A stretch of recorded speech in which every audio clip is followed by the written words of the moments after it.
ഈശോ മിശിഹായ്ക്ക് സ്തുതിയായിരിക്കട്ടെ. പ്രിയപ്പെട്ടവരെ, ദിവ്യകാരുണ്യ വിമോചന പ്രാർത്ഥനാ ശുശ്രൂഷയുടെ 13-ാമത്തെ ദിവസത്തിലേക്ക് പ്രാർത്ഥനാപൂർവം നിങ്ങളെ ഞാൻ സ്വാഗതം ചെയ്യുകയാണ്. അനുഗ്രഹീതമായ ഒരു യാത്രയാണ് നമ്മൾ നടത്തിക്കൊണ്ടിരിക്കുന്നത്. ഓരോ ദിവസവും ദൈവവചനത്തിൽ നിന്ന് പരിശുദ്ധ കുർബാനയുമായി ബന്ധപ്പെടുത്തി ഓരോ ഭാഗം ധ്യാനിച്ച് പ്രാർത്ഥിച്ച് നമ്മുടെ ജീവിതം കുറേ കൂടി അനുഗ്രഹമാക്കാൻ നമ്മൾ പരിശ്രമിക്കുകയാണ്. ഇന്ന് നമ്മൾ ചിന്തിക്കുന്നത് പുറപ്പാട് പുസ്തകത്തിൻ്റെ 19-ാം അധ്യായത്തിൽ നിന്ന് ഒരു വാക്യമാണ്. പുറപ്പാട് പുസ്തകം 19-ാം അധ്യായം 5-ാമത്തെ വാക്യം. അതുകൊണ്ട് നിങ്ങൾ എൻ്റെ വാക്ക് കേൾക്കുകയും എൻ്റെ ഉടമ്പടി പാലിക്കുകയും ചെയ്താൽ നിങ്ങളെല്ലാ ജനങ്ങളിലും വെച്ച് എനിക്ക് ഏറ്റവും പ്രിയപ്പെട്ട എൻ്റെ സ്വന്തം ജനമായിരിക്കും. കാരണം ഭൂമി മുഴുവൻ എൻ്റേതാണ്. 6-ാമത്തെ വാക്യം, നിങ്ങളെനിക്ക് പുരോഹിത രാജ്യവും വിശുദ്ധ ജനവും ആയിരിക്കും. നിങ്ങളെനിക്ക് പുരോഹിത രാജ്യമാണ്, അതുപോലെ തന്നെ നിങ്ങളെനിക്ക് വിശുദ്ധ ജനവും ആയിരിക്കും. ഇന്ന് ഒരു പരിധി വരെ ഒരുപാട് മനുഷ്യരനുഭവിക്കുന്ന ഒരു പ്രശ്നമാണ് ഐഡൻറ്റിറ്റി ക്രൈസിസ്. ഐഡൻറ്റിറ്റി ക്രൈസിസ് എന്ന് പറഞ്ഞാൽ നമ്മൾ ആരാണെന്നും നമ്മുടെ നിയോഗം എന്താണെന്നുമുള്ള വ്യക്തതയില്ലായ്മ. ഒത്തിരി നുണകൾ നമ്മുടെ മനസ്സ് വിശ്വസിച്ചിട്ടുണ്ട്. എന്ത് നുണയാണ്? നമ്മുടെ ഐഡൻറ്റിറ്റി എന്താണ് എന്ന്, നമ്മുടെ ഐഡൻറ്റിറ്റി അല്ലാത്ത ഒരുപാട് നുണകൾ നമ്മൾ വിശ്വസിച്ച് നമ്മുടെ ഐഡൻറ്റിറ്റിയെ നമ്മൾ മിസ്റ്റേക്ക് ചെയ്തിട്ടുണ്ട്. മിസ്റ്റേക്കൺ ഐഡൻറ്റിറ്റി എന്നാണ് അതിന് പറയുന്നത്. മിസ്റ്റേക്കൺ ഐഡൻറ്റിറ്റി, തെറ്റിദ്ധരിക്കപ്പെട്ട നമ്മുടെ ഐഡൻറ്റിറ്റി എന്ന് പറഞ്ഞാൽ നമ്മൾ ചോദിക്കുന്ന ചോദ്യം ഇതാണ്: നിങ്ങൾ ആരാണ്? ഈ ചോദ്യത്തിൻ്റെ ഉത്തരമാണ് നമ്മുടെ ഐഡൻറ്റിറ്റി സ്റ്റേറ്റ്മെൻറ്റ്. നിങ്ങൾ ആരാണ്? ഒരു വിശ്വാസ സമൂഹം എന്ന നിലയിൽ നമ്മളോട് തന്നെ ഈ ചോദ്യം ചോദിക്കുമ്പോൾ അതിൻ്റെ ഉത്തരമാണ് ഞാൻ വായിച്ചത്. പുറപ്പാട് 19:6. ദൈവത്തിൻ്റെ കണ്ണിൽ ദൈവത്തിന് നമ്മൾ ആരാണ്? നമ്മൾ പുരോഹിത രാജ്യമാണ്, വിശുദ്ധ ജനമാണ്. Holy nation and priestly nation. Holy people, priestly nation. നമ്മൾ ഈ ഒരു വാക്കാണ് ഇന്ന് ധ്യാനിക്കുന്നത്. പുരോഹിത രാജ്യം. ഇസ്രായേലിനെ ദൈവം തിരഞ്ഞെടുത്തത്, പ്രവാചകന്മാർ അവരോട് പറഞ്ഞിരുന്നു, പുരോഹിത രാജ്യമായിട്ടാണ് എന്ന് പറയുമ്പോൾ ലോകം മുഴുവനും പുരോഹിത ശുശ്രൂഷ ചെയ്യാനാണ്. അതായത് മറ്റെല്ലാ ജനതകൾക്കും പുരോഹിത ശുശ്രൂഷ ചെയ്യാൻ. ആരാണ് പുരോഹിതൻ? പുരോഹിതൻ മറ്റുള്ളവർക്ക് വേണ്ടി അവരുടെ പ്രതിനിധിയായി നിന്ന് അവർക്ക് വേണ്ടി ദൈവത്തെ ആരാധിക്കുന്ന, ദൈവത്തിൻ്റെ മുമ്പിൽ നിൽക്കുന്ന ആളാണ്. അപ്പം അങ്ങനെ വരുമ്പോൾ ഇസ്രായേൽ പുരോഹിത രാജ്യമാണ് എന്ന് പറയുമ്പോൾ അവർ മറ്റെല്ലാ ജനതകൾക്കും പുരോഹിത ശുശ്രൂഷ ചെയ്യേണ്ടവരായിരുന്നു. അപ്പോൾ എന്താണ് പുരോഹിത രാജ്യം എന്നതുകൊണ്ട് ഉദ്ദേശിക്കുന്നത്? പുരോഹിതൻ്റെ ജോലി ദൈവത്തെ ആരാധിക്കുക എന്നതാണ്. അപ്പോൾ ഇതാണ് ഐഡൻറ്റിറ്റി സ്റ്റേറ്റ്മെൻറ്റ്. അപ്പോൾ മനസ്സിലത് എഴുതി വെക്കുക. ഞങ്ങൾ പുരോഹിത രാജ്യമാണ്. ഇനി ഇത് നിങ്ങൾ വിചാരിക്കും, ഇത് പഴയ നിയമത്തിലല്ലേ, പുതിയ നിയമത്തിൽ ഞങ്ങൾ അങ്ങനെയാണോ എന്ന് ചോദിച്ചാൽ, ഞാൻ 2 വാക്യങ്ങൾ പുതിയ നിയമത്തിൽ നിന്ന് നിങ്ങളെ വായിച്ച് കേൾപ്പിക്കാം. നമ്മളെക്കുറിച്ച് അപ്പസ്തോലനായ പത്രോസ് ഈ കാര്യം പറഞ്ഞത് നമ്മൾ വായിക്കുകയാണ്. പത്രോസ് അപ്പസ്തോലൻ എഴുതിയ 1-ാമത്തെ ലേഖനത്തിലാണ്, 2-ാമത്തെ അധ്യായത്തിൽ ആദ്യം 5-ാമത്തെ വാക്യം വായിക്കാം. 1 പത്രോസ് 2:5. നിങ്ങൾ സജീവ ശിലകൾ കൊണ്ടുള്ള ഒരാത്മീയ ഭവനമായി പടുത്തുയർത്തപ്പെടട്ടെ.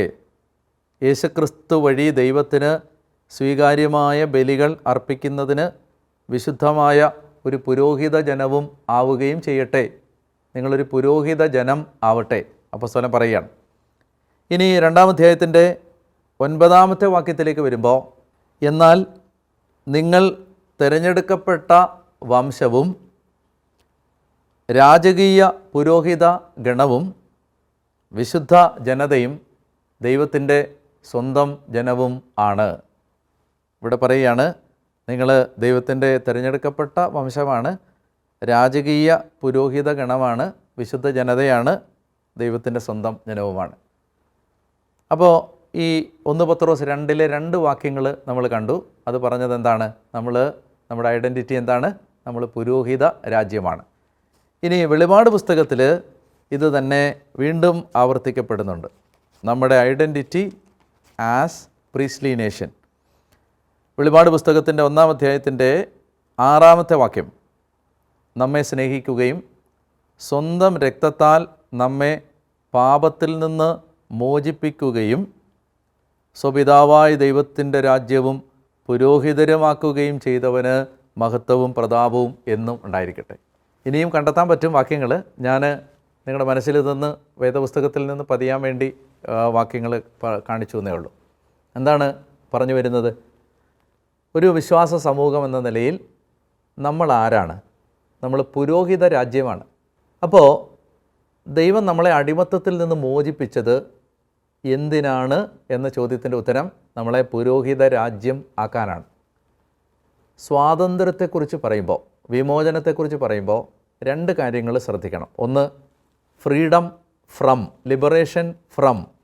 2, ഫ്രീഡം ഫോർ, ലിബറേഷൻ ഫോർ. അതായത് എന്തിൽ നിന്നോ ഉള്ള മോചനം, എന്തിനു വേണ്ടി ഉള്ള മോചനം. നമ്മൾ സാധാരണ സ്വാതന്ത്ര്യത്തെക്കുറിച്ച് പറയുമ്പോൾ എല്ലാവരും പറയുന്നത് ഞങ്ങൾക്ക് സ്വാതന്ത്ര്യം വേണം. പക്ഷേ ചോദ്യം, എന്തിന് സ്വാതന്ത്ര്യം? എന്തിനാണ്? For what? Freedom from, freedom for what? അപ്പോൾ ഈ 2 തലമുണ്ട് സ്വാതന്ത്ര്യത്തിന്. ഇസ്രായേൽക്കാരെ ഈജിപ്തിൻ്റെ അടിമത്തത്തിൽ നിന്ന് മോചിപ്പിച്ചു, ഫ്രീഡം ഫ്രം. അടുത്ത ചോദ്യം, എന്തിന്, എന്താവാൻ? അതിന് ഉത്തരമാണിത്. സ്വാതന്ത്ര്യം, അടിമത്തത്തിൽ നിന്ന് ദൈവം മോചിപ്പിച്ചത് പുരോഹിത രാജ്യം ആവാനാണ്. അപ്പോൾ നമ്മൾ അതിലേക്ക് എത്തുന്നില്ലെങ്കിൽ ഈ സ്വാതന്ത്ര്യം അതിൻ്റെ പൂർണ്ണതയിൽ എത്തിയിട്ടില്ല. ഞാൻ പുറപ്പാട് പുസ്തകത്തിൽ ദൈവം മോചിപ്പിച്ചത് പുരോഹിത രാജ്യം ആവാനാണ് എന്ന് ആവർത്തിക്കുന്ന കുറേയധികം വാക്യങ്ങൾ നമുക്ക് കാണാനായിട്ട് പറ്റും. മോശ ഫറവോയുടെ അടുത്ത് പോവുകയാണ്. പുറപ്പാട് അധ്യായം 5. മോശ ഫറവോയുടെ അടുത്ത് എന്ന് 1-ാമത്തെ വാക്യത്തിൽ പറയുകയാണ്, ഇസ്രായേലിൻ്റെ ദൈവമായ കർത്താവ് കൽപ്പിക്കുന്നു, മരുഭൂമിയിൽ വന്ന് എൻ്റെ ബഹുമാനാർത്ഥം പൂജാ മഹോത്സവം ആഘോഷിക്കാൻ എൻ്റെ ജനത്തെ വിട്ടയക്കുക. അപ്പോൾ ഫറവോ എന്തിനാണ് വിട്ടയക്കേണ്ടത്? ദൈവത്തെ ആരാധിക്കാൻ. താഴെ പറയുന്നുണ്ട്, ഞങ്ങളുടെ ദൈവമായ കർത്താവിന് ബലിയർപ്പിക്കാൻ ഞങ്ങളെ വിട്ടയക്കുക. അപ്പോൾ ഫറവോ എന്തിനാണ് വിട്ടയക്കേണ്ടത്? ദൈവത്തെ ആരാധിക്കാൻ. ഇനി അടുത്ത അധ്യായത്തിലേക്ക് വരുമ്പോൾ വീണ്ടും അങ്ങനെ ഫറവോയോട് മോശ പറയുന്നത് നമ്മൾ കാണുകയാണ്. അത് ഇനി നമ്മൾ കാണുന്ന 7-ാമത്തെ അധ്യായത്തിലാണ്. 7-ാം അധ്യായം 16-ാം വാക്യം, നീ അവനോട് പറയണം, ഹെബ്രായരുടെ ദൈവമായ കർത്താവ് എന്നെ നിൻ്റെ അടുത്തേക്ക് അയച്ചത് മരുഭൂമിയിൽ എന്നെ ആരാധിക്കാൻ എൻ്റെ ജനത്തെ അയക്കുക എന്ന് ആവശ്യപ്പെടാനാണ്. കണ്ടോ, വിട്ടയക്കുന്നത് എന്തിനാണ്? ദൈവത്തെ ആരാധിക്കാനാണ്. ഇനി 8-ാമത്തെ അധ്യായത്തിലേക്ക് വരുമ്പോൾ വീണ്ടും കാണാൻ പറ്റും. 8-ാം അധ്യായം 1-ാം വാക്യത്തിൽ കാണും, കർത്താവ് കൽപ്പിക്കുന്നു, എന്നെ ആരാധിക്കാനായി എൻ്റെ ജനത്തിന് സ്വാതന്ത്ര്യം കൊടുക്കുക. അപ്പോൾ എന്തിനാണ് സ്വാതന്ത്ര്യം? ഫ്രീഡം ഫോർ, ദൈവത്തെ ആരാധിക്കാനാണ്. ഇനി 9-ാം അധ്യായത്തിൽ 1-ാമത്തെ വാക്യത്തിൽ കാണാൻ പറ്റും, ഹെബ്രായരുടെ ദൈവമായ കർത്താവ് കൽപ്പിക്കുന്നു, എന്നെ ആരാധിക്കാൻ എൻ്റെ ജനത്തെ വിട്ടയക്കുക. ഇനി 9:13 വരുമ്പോൾ വീണ്ടും കാണാൻ പറ്റും, എന്നെ ആരാധിക്കാൻ എൻ്റെ ജനത്തെ വിട്ടയക്കുക. 10-ാം അധ്യായത്തിൽ കാണാൻ പറ്റും, 10-ാം അധ്യായത്തിൻ്റെ 3-ാമത്തെ വാക്യം, എന്നെ ആരാധിക്കാൻ എൻ്റെ ജനത്തെ വിട്ടയക്കുക. അപ്പോൾ കണ്ടോ, എത്ര തവണയായി? എന്തിനാണ് സ്വാതന്ത്ര്യം? ദൈവം എന്തിനാണ് നമ്മളെ മോചിപ്പിക്കുന്നത്? ഇപ്പോൾ ഉദാഹരണത്തിന് നമുക്ക് എന്തെങ്കിലും പാപത്തിൽ നിന്നോ രോഗത്തിൽ നിന്നോ സാമ്പത്തിക ഞെരുക്കത്തിൽ നിന്നോ വീട്ടിലെ വഴക്കിൽ നിന്നോ മക്കളുടെ ദുർനടപ്പിൽ നിന്നോ അല്ലെങ്കിൽ അപമാനത്തിൽ നിന്നോ എന്തിൽ നിന്നെങ്കിലും ദൈവം നമ്മളെ മോചിപ്പിച്ചിട്ടുണ്ടെങ്കിൽ ചോദ്യം ഇതാണ്, എന്തിനു വേണ്ടി? ഒറ്റ കാര്യത്തിന് വേണ്ടിയാണ്, നമ്മൾ ആരാധകരായി മാറാനാണ്. So this is our Christian identity, that of a worshipper, ആരാധിക്കാൻ. വിശുദ്ധ പാദ്രെ പിയോയുടെ ജീവിതത്തിൽ മനോഹരമായ ഒരു രംഗമുണ്ട്. അതായത് അദ്ദേഹത്തിന് ഏതാണ്ട് 10 വർഷത്തോളം മേലധികാരികളിൽ നിന്ന് വിലക്കുണ്ടായി. പരസ്യമായിട്ട് കുർബാന അർപ്പിക്കാൻ വിലക്ക്. അതുപോലെ തന്നെ അദ്ദേഹത്തിന് മറ്റുള്ളവർക്ക് കുമ്പസാരം കൊടുക്കാൻ വിലക്ക്. അതുപോലെ പബ്ലിക്കായി സർവീസുകൾ ഒക്കെ നടത്താൻ വിലക്ക്. അപ്പോൾ അങ്ങനെ ആ വിലക്ക് അദ്ദേഹത്തിന് കിട്ടുമ്പോൾ മനോഹരമായൊരു രംഗമുണ്ട്. ആ തൻ്റെ മേലധികാരികൾ തനിക്ക് ഈ കാര്യങ്ങളിൽ നിന്ന് വിലക്കേർപ്പെടുത്തിയിരിക്കുന്ന ആ കത്ത് അദ്ദേഹം വായിക്കുന്ന ആ രംഗത്ത് കണ്ണിൽ നിന്ന് ഇങ്ങനെ കണ്ണുനീര് ഉരുണ്ട് കവിളിലൂടെ താഴേക്കൊഴുകി ഈ പേപ്പറിലേക്ക് വീഴുമ്പോൾ അദ്ദേഹം ചോദിച്ച ഒരു ചോദ്യമുണ്ട്, ആരാധിക്കാൻ വിലക്കുണ്ടോ? ആരാധിക്കുന്നതിന് വിലക്കില്ലല്ലോ. അതുകൊണ്ട് അദ്ദേഹം പറയും, ഐ ഒബേ, നിങ്ങളീ പറഞ്ഞ എല്ലാ കാര്യങ്ങളും ഞാൻ അനുസരിക്കുന്നു, ഞാനത് അംഗീകരിക്കുന്നു. പ്രതിഷേധമില്ല, സമരമില്ല, കൊടിപിടിക്കലില്ല, എതിർപ്പുകളില്ല, സംഘം ചേരലില്ല, മുദ്രാവാക്യം വിളികളില്ല, മുഖത്ത് വെറുപ്പ് പ്രകടമാക്കി നടക്കാനില്ല. ഞാൻ സന്തോഷവാനാണ്, കാരണം എനിക്ക് ആരാധിക്കുന്നതിന് വിലക്കില്ലല്ലോ. That is so close to my identity. അതെന്നിൽ നിന്ന് എടുത്തു മാറ്റപ്പെടുന്നവരെ എനിക്ക് പ്രശ്നമില്ല. അപ്പം നമ്മുടെ what is our Christian identity? വർഷിപ്പറാണ്. നമുക്ക് വേറെ ഏത് കാര്യം നമ്മളിൽ നിന്ന് എടുത്തു മാറ്റിയാലും നമുക്ക് സങ്കടമില്ല. നമ്മൾ ആരാധകരല്ലാതായി മാറരുത്. അതുകൊണ്ട് പ്രിയപ്പെട്ടവരെ, ഈ യാത്ര നമ്മൾ നടത്തുമ്പോൾ നിങ്ങളുടെ മനസ്സിലേക്ക് ഇത് ആഴത്തിൽ പതിയട്ടെ എന്ന് ഞാൻ പ്രാർത്ഥിക്കുന്നു. നമ്മൾ ആരാണ്? നമ്മൾ ആരാധകരാണ്. നമ്മൾ ദൈവത്തെ ആരാധിക്കാൻ ദൈവം വിളിച്ചവരാണ്. So God is priority number 1. എന്താണ് വർഷിപ്പ് എന്നറിയാമോ? ദൈവത്തെ ഹൃദയത്തിൽ ഒന്നാം സ്ഥാനത്ത് വെക്കുന്നതിൻ്റെ പേരാണ് ആരാധന. Putting God in priority number 1 is worship. ദൈവത്തെ ഹൃദയത്തിൽ ഒന്നാം സ്ഥാനത്ത്. പണമല്ല, സ്ഥാനമാനങ്ങളല്ല, ലോകമല്ല, അംഗീകാരങ്ങളല്ല, നേട്ടങ്ങളല്ല, യാത്രകളല്ല, വേറൊന്നുമല്ല. ദൈവമാണ് ഒന്നാമത്തേത്. ദൈവത്തിൻ്റെ മുമ്പിൽ ബാക്കിയെല്ലാം രണ്ടാമത്തേതാണ് എന്ന് ഒരാൾക്ക് ചിന്തിക്കാൻ പറ്റുമ്പോൾ അതിനെ വിളിക്കുന്ന പേരാണ് ആരാധന. പല ആളുകളും വിചാരിച്ചിട്ടുണ്ട് ആരാധന എന്ന് പറഞ്ഞാൽ ഇങ്ങനെ കുറേ വാക്കുകൾ പറയുന്നതാണെന്ന്. പ്രാർത്ഥിക്കുന്നതാണ്, പാടുന്നതാണ്. അല്ല, നിങ്ങൾ ബൈബിൾ ശ്രദ്ധിച്ച് വായിച്ചാൽ worship is not an action but an attitude. അതൊരു പ്രവൃത്തിയല്ല, അതൊരു മനോഭാവമാണ്. ദൈവം ഒന്നാമത്, ഹൃദയത്തിൽ ഒന്നാമത്. ദൈവമാണ് ഏറ്റവും വലുത്, ദൈവത്തിനാണ് ഏറ്റവും പ്രാധാന്യം. അപ്പോൾ അതുകൊണ്ട് ഈ ഒരു ഐഡൻറ്റിറ്റി മനസ്സിലാക്കാൻ നമുക്ക് സാധിക്കട്ടെ എന്ന് ഞാൻ പ്രാർത്ഥിക്കുകയാണ്. അപ്പോൾ ഇത് ഞാൻ പറയുമ്പോൾ നമ്മൾ അതുകൊണ്ട് തന്നെ നമ്മളുടെ ഈ ആരാധകരാണെന്നുള്ള ഐഡൻറ്റിറ്റി ഉള്ളതുകൊണ്ട്, അതായതുകൊണ്ട് നമ്മുടെ ടേക്ക് അവേ എന്താണ് ഇതിൽ നിന്ന്? എന്താണെന്നറിയാമോ? നമ്മൾ വിശുദ്ധ കുർബാനയിലാണ് നമ്മൾ നമ്മുടെ ഐഡൻറ്റിറ്റി കണ്ടെത്തുന്നത്. കാരണം കുർബാനയാണല്ലോ ആരാധന. അപ്പോൾ വിശുദ്ധ കുർബാനയിൽ നമ്മൾ ദൈവത്തെ ആരാധിക്കുമ്പോൾ നമ്മൾ നമ്മുടെ യഥാർത്ഥ ഐഡൻറ്റിറ്റിയിലേക്ക് തിരിച്ചു വരികയാണ്. അതുകൊണ്ട് ഓരോ കുർബാനയും നമുക്ക് നമ്മുടെ ഐഡൻറ്റിറ്റി തിരിച്ചു തരികയാണ്. നമ്മൾ നമ്മുടെ യഥാർത്ഥ സത്ത, സ്വത്വം, തനിമ, ഐഡൻറ്റിറ്റി കണ്ടെത്തുകയാണ്. നമ്മളായി മാറുന്നത് കുർബാനയിലാണ്. അതുകൊണ്ട് വിശുദ്ധ കുർബാന നമുക്കൊരു പുറത്തുള്ളൊരു ചടങ്ങല്ല, നമ്മളിലെ യഥാർത്ഥ നമ്മളെ സൃഷ്ടിക്കുന്ന ആ ഏറ്റവും പ്രധാനപ്പെട്ട യാഥാർത്ഥ്യമാണ്. അതുകൊണ്ട് അത് നമ്മുടെ ഹൃദയത്തിലേക്ക് വലിയ ഒരു ബോധ്യമായിട്ട് വെക്കാൻ ഞാൻ നിങ്ങളോട് ഏറ്റവും സ്നേഹത്തോടെ ആവശ്യപ്പെടുകയാണ്. അത് ഞാൻ പറയാൻ കാരണം നമ്മുടെ ജീവിതത്തിൽ വിശുദ്ധ കുർബാന അത്രയും നമ്മുടെ ഒരു രക്തത്തോടും നമ്മുടെ ആത്മാവിനോടും ചേർന്നിരിക്കുന്ന കാര്യമാണെന്ന് നമ്മൾ തിരിച്ചറിയണം എന്ന് ഓർമ്മിപ്പിക്കാൻ വേണ്ടിയിട്ടാണ്. ശക്തമായിട്ട് നിങ്ങൾ മുന്നോട്ട് പോകണം, മടുക്കരുത്. വലിയ ദൈവകൃപകൾ പ്രാപിക്കുന്ന സമയമാണ്. അപ്പോൾ നമ്മളതുകൊണ്ട് നിങ്ങൾ ഇത്തരം ശുശ്രൂഷകളെല്ലാം ഇത് വചനം കേൾക്കുമ്പോഴും ഒക്കെ പ്രാർത്ഥിക്കണം. കുറേ ഇരുന്ന് ദിവസങ്ങളിലൊക്കെ കർത്താവിനോട് ഹൃദയം കൊണ്ട് ചേർന്നിരിക്കണം. ദൈവകാര്യങ്ങൾ, മറ്റ് ഫേസ്ബുക്ക്, ഇൻസ്റ്റഗ്രാം, റീൽസ് ഇതെല്ലാം മാറ്റണം ഈ ദിവസങ്ങളിൽ.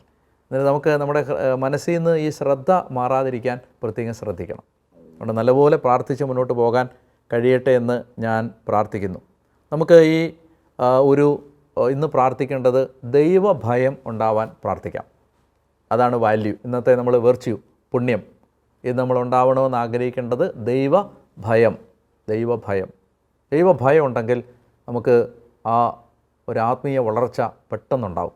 ദൈവഭയം. അപ്പോൾ ഒഴിവാക്കേണ്ട തിന്മ എന്താണ്? ആത്മീയ ലാഘവത്വം, ലാഘവബുദ്ധി എന്ന് പറഞ്ഞാൽ ഒരു ഉദാസീനത, എല്ലാ കാര്യങ്ങളിലും ലാഘവബുദ്ധി, അതായത് എല്ലാ കാര്യത്തോടും ഒരു താല്പര്യക്കുറവ്. അത് നമ്മുടെ ഹൃദയത്തിൽ നിന്ന് മാറി ദൈവഭയം ഉണ്ടാവാൻ പ്രാർത്ഥിക്കാം. നമുക്ക് ഒരു ഇന്ന് നമുക്ക് ചെയ്യാനായിട്ട് നമ്മൾ പ്രധാനമായിട്ടും ശ്രമിക്കേണ്ട ഒരു കാര്യം, ഞാൻ ഒരു 15 മിനിറ്റ് ഒരു നിശബ്ദത പാലിച്ച് ഒന്ന് ശാന്തമായിട്ടിരിക്കാൻ ശ്രദ്ധിക്കുക. അത് ആ ഫോണെല്ലാം മാറ്റി വെക്കണം. എന്നിട്ട് വേറെ ഒന്നുമില്ല, ശാന്തമായിട്ട് സ്വസ്ഥമായിട്ട് എവിടെയെങ്കിലും ഇരുന്ന് ഒരു നിശബ്ദതയിൽ ഒരു 15 മിനിറ്റ് കർത്താവിനെ ഒന്ന് കേൾക്കാൻ, ദൈവം എന്തെങ്കിലും പറയുന്നുണ്ടോ എന്ന് ശ്രദ്ധിക്കാൻ, അങ്ങനെ ഒന്ന് ഏകാഗ്രമായിട്ടിരിക്കാൻ.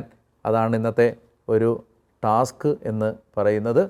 നമുക്ക് ഇന്ന് നമ്മൾ പ്രാർത്ഥിക്കേണ്ട പ്രാർത്ഥന ഇതാണ്: കർത്താവേ, എന്നെ യഥാർത്ഥ ആരാധകനാക്കി മാറ്റണമേ.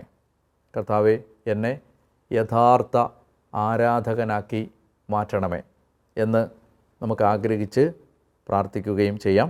ഇന്നത്തെ നമ്മുടെ കുർബാന വിചാരങ്ങൾ അവസാനിക്കുന്നതിന് മുൻപ് ഞാൻ പ്രത്യേകം നിങ്ങളെ ഓർമ്മിപ്പിക്കുന്ന ഒരു കാര്യം ഞാൻ ആദ്യത്തെ ദിവസം പറഞ്ഞിരുന്നു, പിന്നീട് പല ദിവസങ്ങളിലും പറയാൻ വിട്ടുപോയതാണ്. അതായത്, നിങ്ങൾ ഈ ശുശ്രൂഷ പരമാവധി നിങ്ങളുടെ ഫാമിലി ഗ്രൂപ്പുകളിൽ, നിങ്ങളുടെ സുഹൃത്തുക്കൾക്ക്, ബന്ധുക്കൾക്ക്, നിങ്ങൾക്ക് സ്നേഹമുള്ള എല്ലാവർക്കും ഷെയർ ചെയ്യണം. നമ്മൾ ആദ്യത്തെ ദിവസം ഓർത്തതുപോലെ ഈ 40 ദിവസത്തെ പ്രയറിൽ പങ്കെടുക്കുന്നതിലൂടെ വലിയൊരു ആത്മീയ വളർച്ച ഉണ്ടാകും എന്നുള്ള കാര്യം നിങ്ങൾ മറ്റുള്ളവരെ പറഞ്ഞ് ബോധ്യപ്പെടുത്തണം. ഒരുപാട് പേര് ഇതിനോടകം ഇത് ഏറ്റെടുത്തിട്ടുണ്ട്, എന്നാൽ കൂടുതൽ പേരിലേക്ക് എത്തണം. വേറൊരു കാര്യം എനിക്ക് ഓർമ്മിപ്പിക്കാനുള്ളത്, നിങ്ങൾക്ക് ഈ ശുശ്രൂഷകൾക്ക് വേണ്ടി മധ്യസ്ഥം പ്രാർത്ഥിക്കാൻ ദൈവം നിങ്ങളുടെ ഹൃദയത്തിൽ ഒരു പ്രേരണ നൽകുന്നുണ്ടെങ്കിൽ അല്പസമയം നിങ്ങൾ മൗണ്ട് കാർമലിൻ്റെ ആത്മീയ കൂട്ടായ്മയോട് ചേർന്ന് ആത്മാവിൽ നിങ്ങളായിരിക്കുന്ന സ്ഥലത്ത് ഈ ശുശ്രൂഷകൾക്ക് വേണ്ടി മധ്യസ്ഥം പ്രാർത്ഥിക്കാൻ കൂടി നിങ്ങൾ ശ്രദ്ധിച്ചാൽ നമുക്കതൊരു വലിയ സഹായമായിട്ട് മാറും. മറ്റൊരു പ്രധാനപ്പെട്ട കാര്യം കൂടി ഓർമ്മിപ്പിച്ചുകൊണ്ട് അവസാനിപ്പിക്കാം. ഇത് നിങ്ങൾക്ക് ഏതെങ്കിലും കാരണവശാൽ നിങ്ങളൊരല്പം പുറകിലായിപ്പോയി, അല്ലെങ്കിൽ നിങ്ങൾക്ക് കുറച്ച് മുടങ്ങിപ്പോയി, അയ്യോ സെപ്റ്റംബർ 8 മുമ്പ് എനിക്ക് മുടങ്ങിപ്പോയല്ലോ, എനിക്ക് അത് കംപ്ലീറ്റ് ചെയ്യാൻ പറ്റിയില്ലല്ലോ, എനിക്കത് ഒരു വിശ്വസ്തയോടെ നിർവഹിക്കാൻ പറ്റിയില്ലല്ലോ എന്ന് നിങ്ങൾ വിചാരിക്കുന്നുണ്ടെങ്കിൽ ഞാൻ നിങ്ങളോട് പറയുകയാണ്, ഡേറ്റ് നമ്മൾ തീരുമാനിക്കുന്നതാണ്. അത് സെപ്റ്റംബർ 8 ഇത് അവസാനിക്കണമെന്നൊരു നിർബന്ധമില്ല. നിങ്ങൾക്ക് എവിടെ വെച്ചാണോ നിങ്ങൾ നിർത്തിപ്പോയത് അവിടുന്ന് എത്ര ദിവസം പോയാലും നിങ്ങൾ വീണ്ടും തുടങ്ങുക.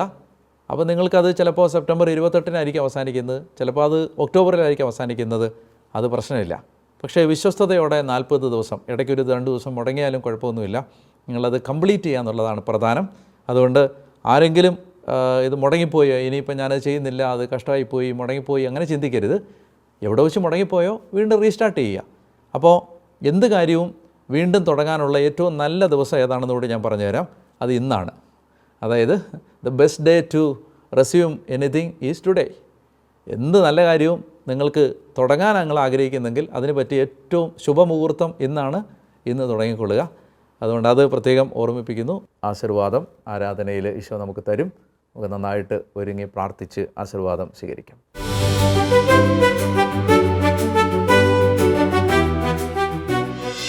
പരിശുദ്ധ പരമാദിവ്യകാരുണ്യ നേരവും ആരാധനയും സ്തുതിയും പുകഴ്ചയും ഉണ്ടായിരിക്കട്ടെ.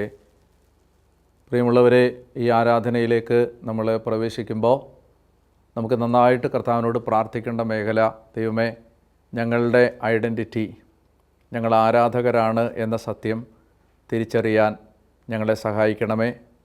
പ്രത്യേകിച്ച് കർത്താവേ, ദൈവത്തെ ഒന്നാം സ്ഥാനത്ത് പ്രതിഷ്ഠിക്കുന്നതിന് തടസ്സമായി നിൽക്കുന്ന എല്ലാ മേഖലകളും ഞങ്ങളിൽ നിന്ന് എടുത്തു മാറ്റണമേ.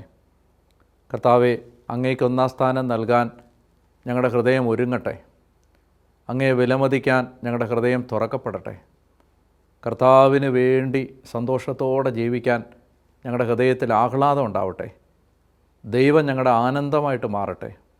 കർത്താവേ, ലോകത്തിൽ, ലോകവസ്തുക്കളിൽ, ലോകം തരുന്ന സന്തോഷങ്ങളിലൊക്കെ അഭിരമിക്കാതെ ദൈവത്തെ തേടാൻ ഞങ്ങളുടെ ഹൃദയം തുറന്ന് തരണമെന്ന് പ്രാർത്ഥിക്കുന്ന കർത്താവേ, ദൈവമേ, ഇന്ന് ഞങ്ങൾ ആരാധനയുടെ ആശീർവാദം സ്വീകരിക്കുമ്പോൾ ഞങ്ങളുടെ ജീവിതത്തിന് ആത്മീയമായ ഒരു വളർച്ച ഉണ്ടാവാൻ നല്ല ദൈവം സഹായിക്കണമേ എന്ന് പ്രാർത്ഥിക്കുന്നു.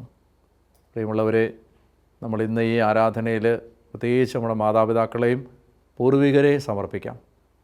ഈ ആശീർവാദം സ്വീകരിക്കുമ്പോൾ ശുദ്ധീകരണാത്മാക്കൾക്ക് വലിയ മോചനം ഉണ്ടാവാൻ, മരിച്ചുപോയവർക്ക് ആശ്വാസം കിട്ടാൻ ഈ സമയത്ത് ഈ ആശീർവാദത്തിൽ അവരെയും പ്രത്യേകം ചേർത്ത് വെച്ച് പ്രാർത്ഥിക്കാം.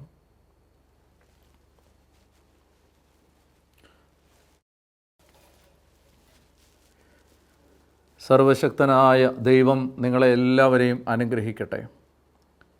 യഥാർത്ഥ ആരാധകരായി മാറുന്നതിന് നിങ്ങളുടെ ഹൃദയവും മനസ്സും ശരീരവും ദൈവമായ കർത്താവ് സജ്ജീകൃതമായ അവിടുത്തെ ആലയമാക്കി മാറ്റട്ടെ. പരിശുദ്ധാത്മാവിൻ്റെ കൃപാവരം നിങ്ങളിൽ നിറയട്ടെ. ദൈവ തേജസ്സുള്ളവരായി നിങ്ങൾ മാറട്ടെ.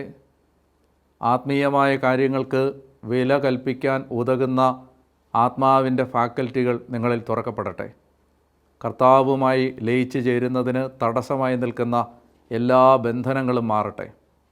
നിങ്ങളുടെ കുടുംബങ്ങളിലേക്ക് ഒരു ആത്മീയ ഉണർവും ഒരു ഉത്സാഹവും അഭിഷേകവും ഉണ്ടാവട്ടെ.